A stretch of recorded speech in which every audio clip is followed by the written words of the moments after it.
Hey, it's Cheryl. Today we're bringing you part 2 of Skinny Inc., a 3-part series on the rise of drugs like Ozempic and Wegovy, and how they're reshaping our health, business, and cultural landscape. This week's episode deals with the cost of these drugs. If you'd like to hear part 1, click the link in the show notes. The final episode of the series will land on the Decibels feed next Monday. The reason we wanted to look into this is because Ozempic and all the similar drugs like it, like Wegovy, are really blockbuster drugs. Like, there have not been a drug like this in a generation. This is Chris Hannay. He's the Globe's Business of Health reporter. And he's explaining why the health team was so interested in the rise of GLP-1 medications, specifically semaglutide, the drug sold as Ozempic and Wegovy. They kind of came out of nowhere. Suddenly, a few years ago, became very popular. So it brings up a lot of questions about people's health, but also about like body image, around whether people are taking these drugs for purposes that aren't necessarily recommended for their health. That's because, of course, GLP-1s help people lose weight by making them feel full faster and for longer. That's on top of the other things GLP-1s can do, like treat diabetes, improve liver function, reduce the risk of heart attack and stroke. And scientists are studying new potential treatments as we speak. If you want to hear more about that, listen to the first episode in this 3-part series. You can find a link to it in the show notes. But back to the very popular semaglutide. As an industry, there are companies making a lot of money off of these drugs. If you look at the statistics for drug sales, Ozempic has been the most sold drug in Canada, like by a mile, like almost 3 times the next best-selling drug. Novo Nordisk says that there's more than 1 million Canadians taking semaglutide right now. So that's Ozempic and Wegovy together? Yes. Wow. Yeah, it's a lot. In 2024, it was the 3rd most dispensed drug at pharmacies. And all these trends that we're talking about are only going to be accelerated when generics come out. The prices are going to drop. More people are going to be able to take the drugs. And that's going to make the questions even, that we're asking around health and body image, like even more important. Today, Chris is going to explain the economics of GLP-1s, why the most popular version of the drug can now be made as a generic, who will be making it, and how the price could change. We'll also explore how accessible these drugs are for Canadians with health reporter Kelly Grant. And I'll explain my own little experiment with the many virtual pharmacies I see popping up as ads in my social media feeds. I'm Kasia Mihailovich, and this is The Decibel from the Globe and Mail.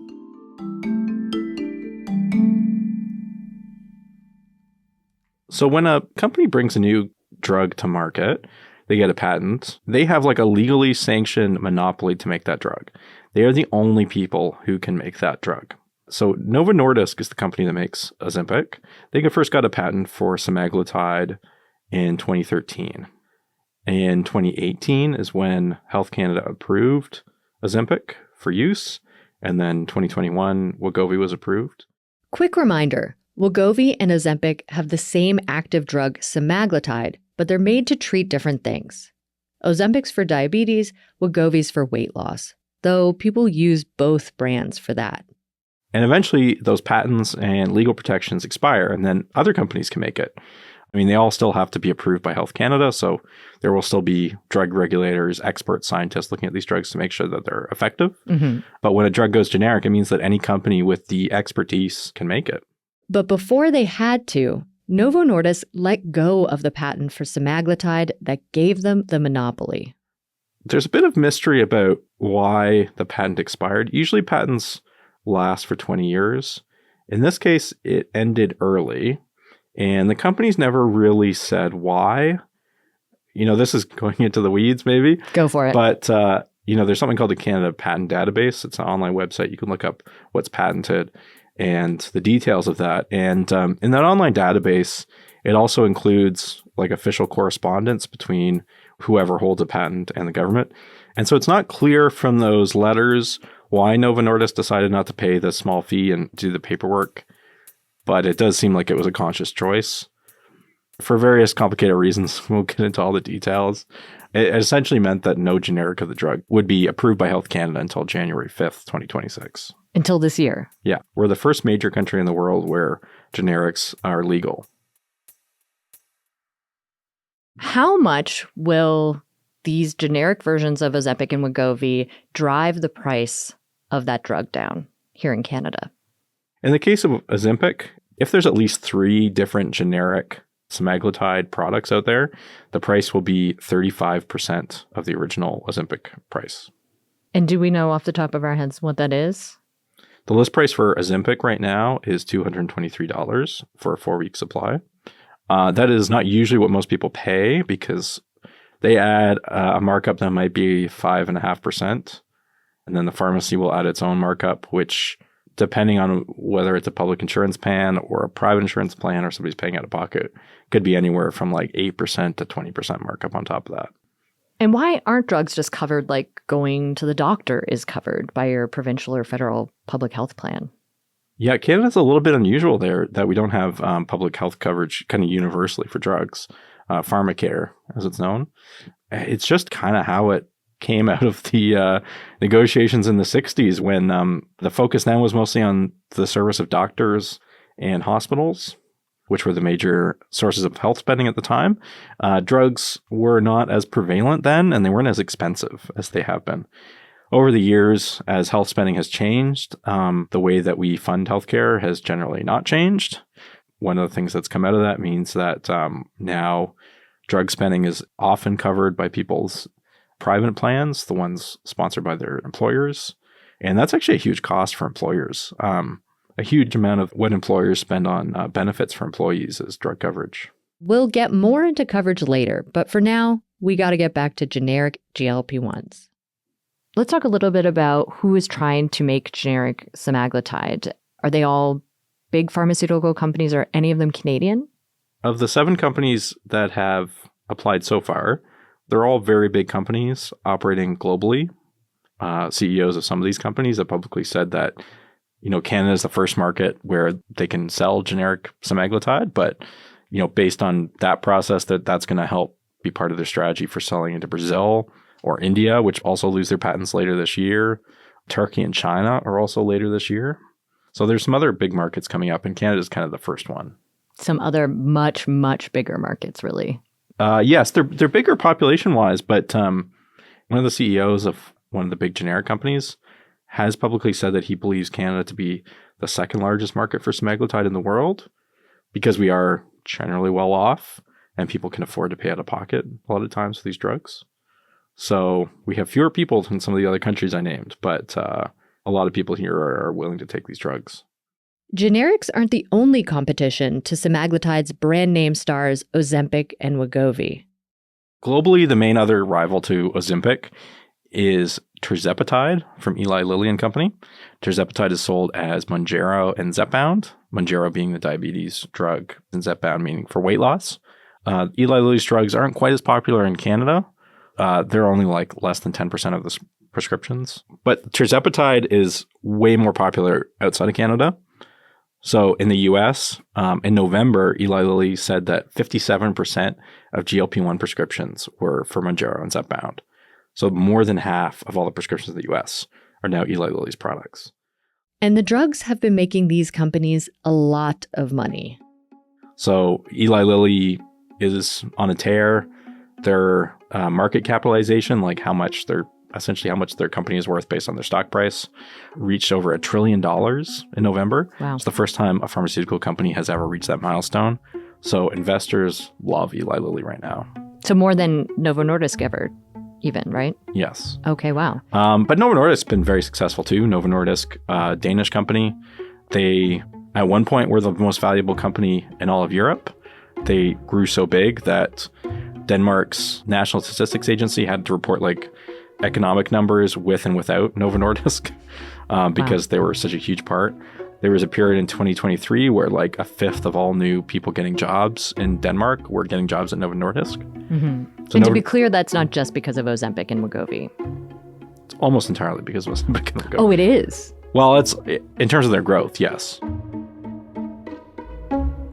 But they've had a bit of a slump recently. Novo Nordisk had some growing pains as the drugs really took off the last few years. So shortages were a huge issue. They essentially could not make it as fast as people wanted to have Ozempic. That's part of how Eli Lilly was able to get a bigger share of the market.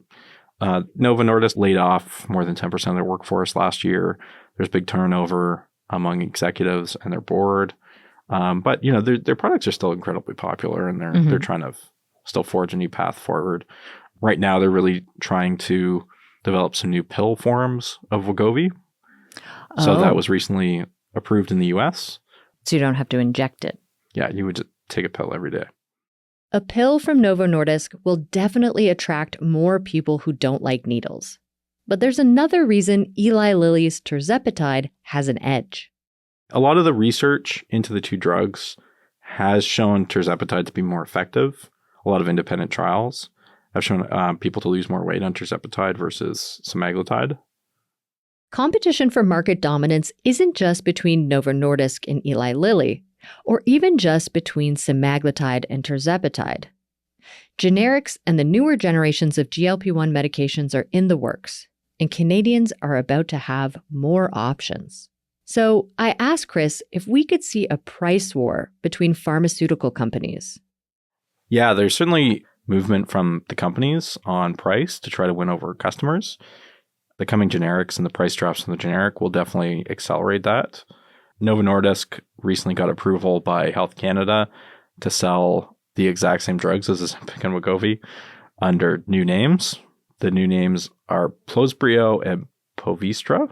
These are exactly the same drugs, but they may be selling them at lower prices than Ozempic and Wegovy. Explain that to me, though. Why? I know this sounds weird.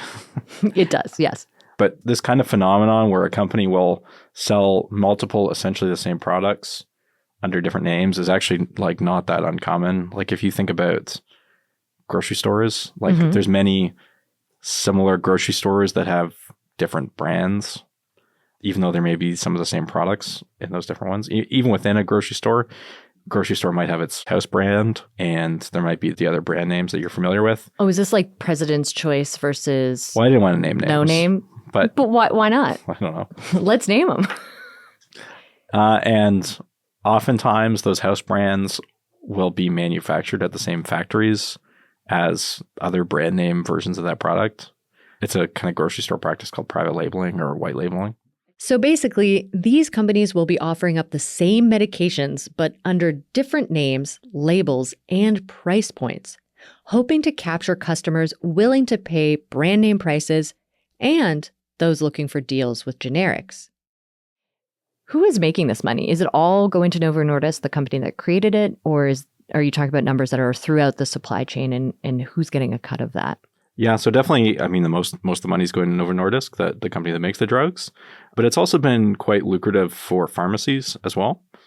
Some, like the CEO of Loblaw, has said on earnings calls with investors that it's been good for them and that they're expecting that with generics coming out, there'll be a higher volume of people taking the drug and that will be good for their bottom line. It's also helped fuel the rise of online pharmacies. Mm-hmm. These are the pharmacies you might have seen ads for in your social media feeds, saying that they can get you prescriptions for Ozempic or many other things. Weight loss has been a huge booster for them, a lot of interest in it from customers. Canada's been kind of behind the curve with online pharmacies. They've been very popular in other countries, particularly the United States. In Canada, we're not 100% sure at the moment how many people are on these drugs because of an online pharmacy, but the best estimates I've seen is that it's probably under 10%. So under 10% of people are getting those drugs prescribed to them from virtual pharmacies or online pharmacies. They're not just getting the prescription filled on an online pharmacy, they're also getting the prescription from that company. Yeah, it depends a lot company to company. Some companies will write prescriptions and not fill them. Some will write the prescriptions and fill them, and some will only fill the prescriptions. You have to get it somewhere else. Mm-hmm. Do you run across these ads online? I'm getting a lot of these ads from Raven, Juniper, MedExpress, etc. Oh yeah, I'm getting tons of my social media feed. But I'm also frequently looking up things about these drugs as I research them. So our algorithm might be a bit different, although I do hear anecdotally from people who are seeing it too. We'll dig more into the cultural side of the GLP-1 boom and the impact of the marketing connected to it in episode 3. But for now, let's look a bit closer at these virtual pharmacies popping up. Chris says Canadians turn to virtual care for a number of reasons. I mean, one, they may not have a family doctor. We know there are millions of Canadians that don't have family doctors. Mm-hmm.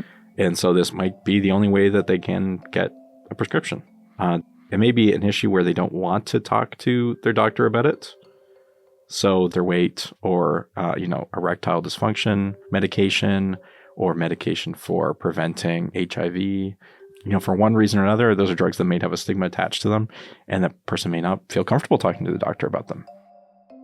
Or, some people also say it's because they know that they may not qualify for these drugs, and maybe the standards are different, and maybe it's easier for them to get a prescription from these providers than it would be from the doctor.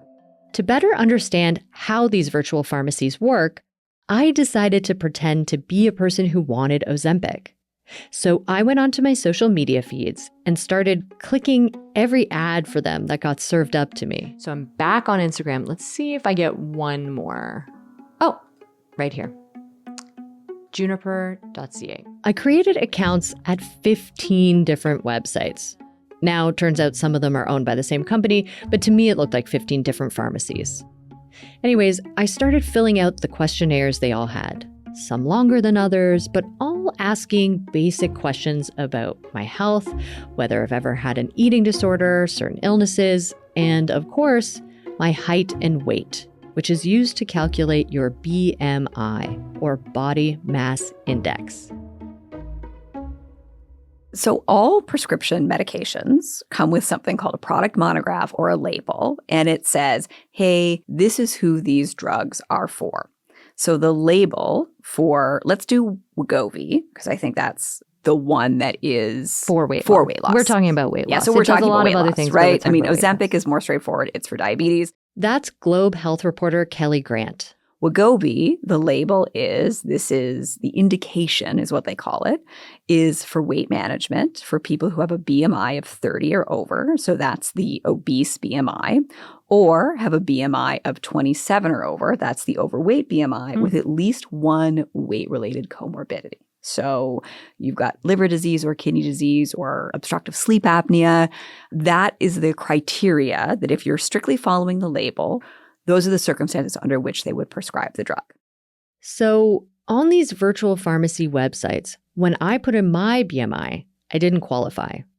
But what if I wanted to lose weight anyways? Could I fudge my numbers at a virtual care pharmacy and get the drug without having to see anyone in person? At 2 of the pharmacies I applied to, they didn't let me change my weight. One wrote to me saying, "Unfortunately, we've reviewed your information and determined we do not have a suitable treatment for you today." So there was no going back. But with the other 13 sites, I was allowed to change my weight after being told I didn't qualify. But if I up my weight a little bit, as soon as I get to 30, my BMI being 30, which would be for someone my height if I was 193 pounds, then the color of the counter, the BMI calculator changes and you immediately can go to continue. Okay. Now, that doesn't mean they all gave me prescriptions for a GLP-1. It just meant that my application would be reviewed by a healthcare professional who may prescribe it to me. That's after the break.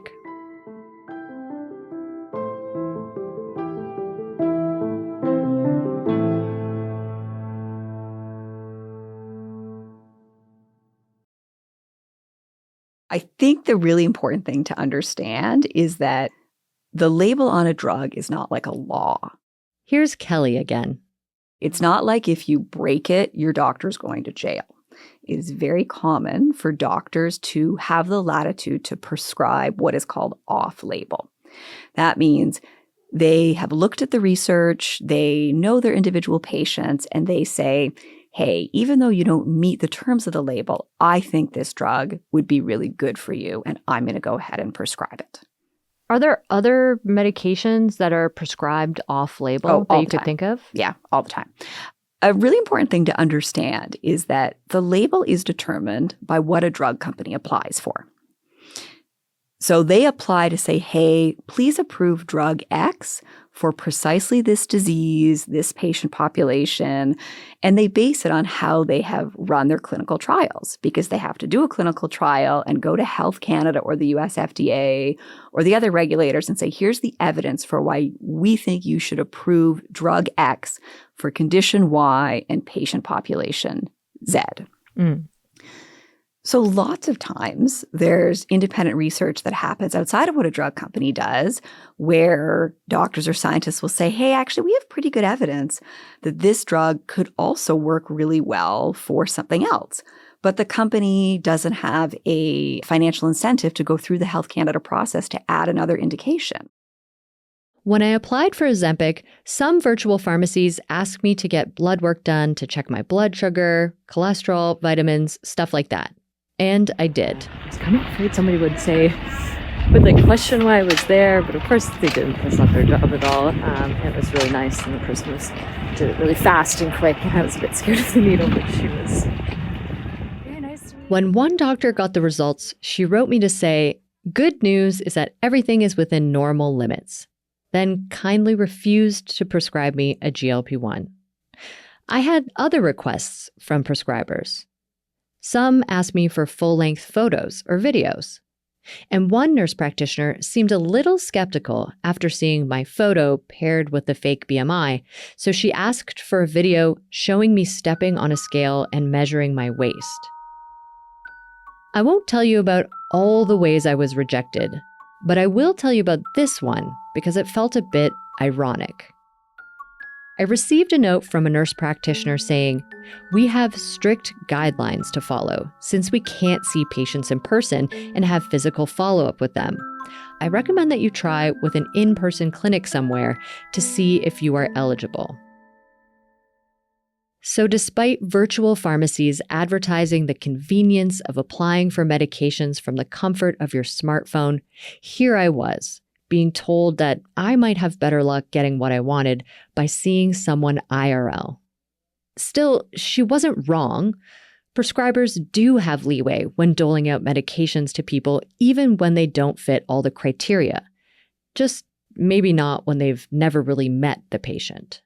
When it comes to the weight loss drugs we're talking about here, I mean, you could very much have a doctor who looks at a patient and says, you know what, you fall into the BMI plus 27 category, but you don't yet have any of these other comorbidities that would mean you were on label.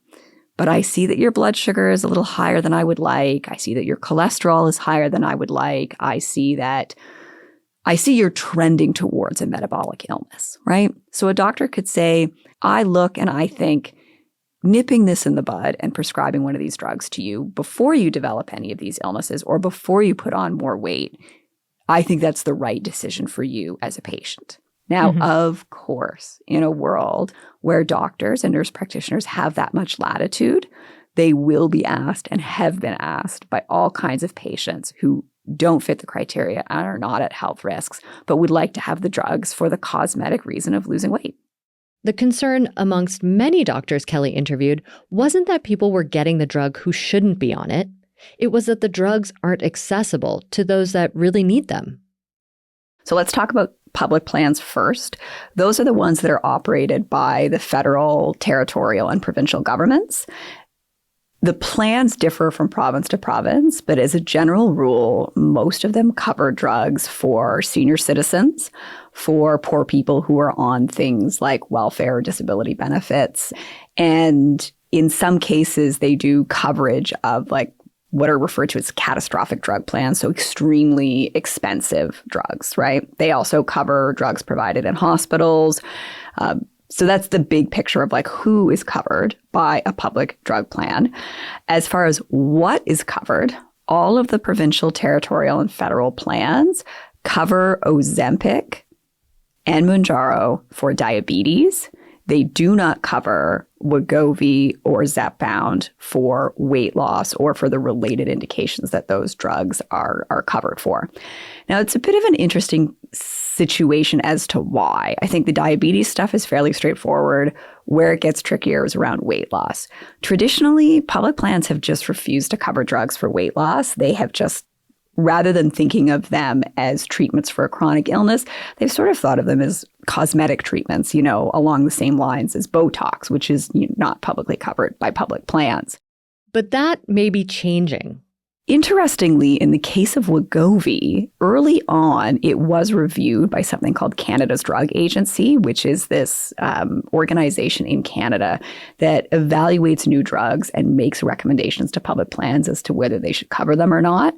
And they said the public plans should not cover Wegovy the first time they reviewed the drug. And the reason for that was they said at the time there was just no clinical trial evidence that it did anything other than helping people lose weight.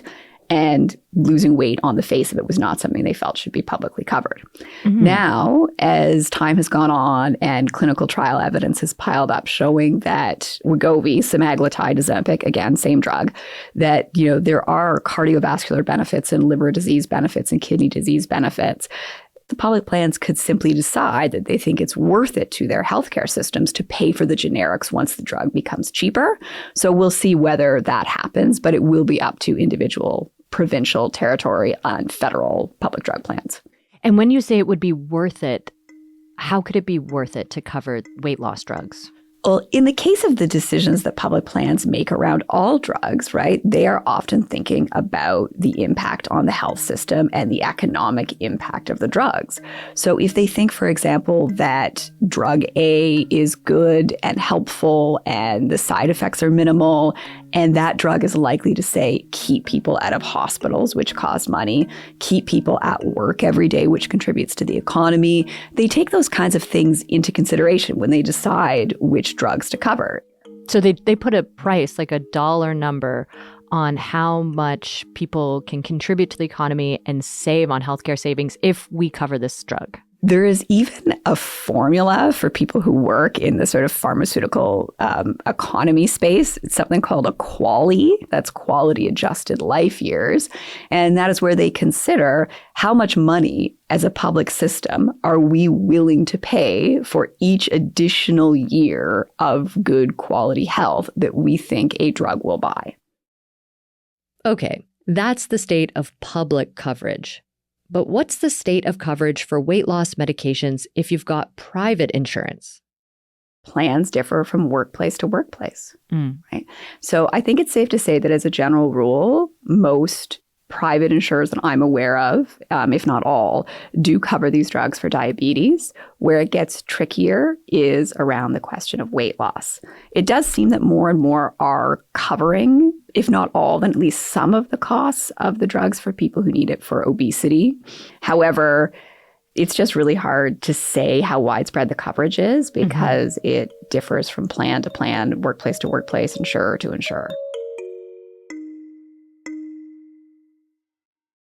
Dr. Glazer is a specialist in bariatrics, which means he treats people living with obesity. He's seen the cost of GLP-1s interfere with his treatment of patients. So it really does bring up the issue of access to care. And it's not uncommon that I'll have a discussion with a patient in the office and they won't have private insurance. It's not government funded and becomes not an option because they just can't afford it. That to me is unfair. Are all these medications about the same price if you don't have it through private or public insurance? No, I mean, many of the medications have different prices, and especially as the dose escalates, the price escalates as well. And so sometimes price does even dictate which medication a patient will take because they can't afford maybe the more appropriate medication, which is more expensive. At his practice at Humber River Hospital in Toronto, Dr. Glazer works with a diverse team. It includes social workers, nurses, psychologists, physiotherapists, and dietitians to support patients trying to lose weight. The treatment of obesity is not a pill or an injection. I mean, you really need to evaluate patients in a comprehensive fashion. It's not just, I'll take this pill and I'll lose weight. That's not, really the pillars of care that we have for treating obesity. all the medications have associated with them, some caloric reduction, but also physical activity. So, we can't underscore the necessity for physical activity. Not only that, to maintain, your muscle while you're losing weight, you have to have some degree of resistance training. And that's so important because the consequences of muscle loss in years to come may be very detrimental. In the end, of the 15 sites I tried to get GLP-1 prescriptions through, 4 companies offered me Ozempic. One of the companies wrote me saying, "I believe you're a great candidate for weight loss treatment with Ozempic. I'll write you a prescription and send you a plan confirmation link in this chat. Please review it and tap Activate Plan." All I had to do was pay them $300, and they'd send me an Ozempic pen straight to my door. One evening, my partner brought me a silver bubble-wrapped package with a big green sticker on it that said, "Refrigerate upon arrival." My first Ozempic, was it just outside? It was left outside. Okay, I think it has to be refrigerated. Will you put it in the fridge? Of course. I'm not going to use it, but I guess I don't want it to be ruined. I don't know what we're going to do with it. We have to dispose of it somehow. Not long after, it happened again. Even though I don't qualify for it, I now have 2 Ozempic injectable pens sitting in my fridge that I'll have to dispose of safely. But so what? It's not illegal to prescribe drugs to people who don't strictly fit the indications. And people can already change their bodies with plastic surgery and Botox and fillers and other elective procedures. Is this really so different? Well, in one way at least, it is. For something like plastic surgery, a doctor has to actually see you. It's harder to fake your weight, or for that matter, anything else about your identity or your health history when you're sitting in front of someone. On the next and final episode of Skinny Inc., we'll talk more about the cultural implications of increasing access and use of GLP-1 medications for weight loss. There's no relief anywhere, right? People feel bad for taking the GLP-1, for not taking it. And how the popularity of GLP-1s in our culture could have unintended consequences. If we're going to increase popularity and accessibility of a GLP-1 without also increasing the accessibility of mental health services at the same time, are patients really having a choice? That's next Monday on The Decibel.